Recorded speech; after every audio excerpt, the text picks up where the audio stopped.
இன்னைக்கு நம்ம சூப்பரான ஒரு பாதாம் அல்வா தான் பண்ண போறோம். அதுவும் கடையில சாப்பிட்ற டேஸ்டே இதுல நமக்கு கிடைக்கும். அதுக்கு நம்ம 1 கப் அளவுக்கு பாதாம் எடுத்து சுடுதண்ணி ஒரு 2 டம்ளர் ஊற்றி நல்லா ஊற விடணும் 3 ஹவர். ஊற விட்டதுக்கு அப்புறம் நம்ம தோல் எடுத்தோம்னா ஈஸியா தோல் வந்துடும். 1 கப் அளவுக்கு பாலை நல்லா ஆற விட்டு மிக்சியில ஊற்றி நல்லா அரைச்சி எடுத்துக்கணும்.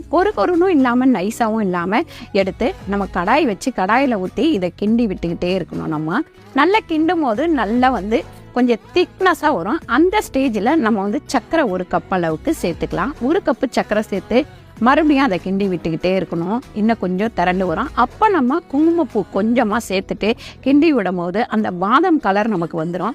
ஏலக்காய் ஒரு 1/4 டீஸ்பூன் அளவுக்கு ஏலக்காவும் சேர்த்து அதுக்கப்புறம் நம்ம நெய் கொஞ்சம் கொஞ்சமாக விட்டு நம்ம இதை கிண்டி விட்டுக்கிட்டே வரணும். கிண்டி விட்டுக்கிட்டே வரும்போது பாத்திரத்தில் ஒட்டாமல் நல்லா திரண்டு இந்த மாதிரி வரும் பாருங்கள்.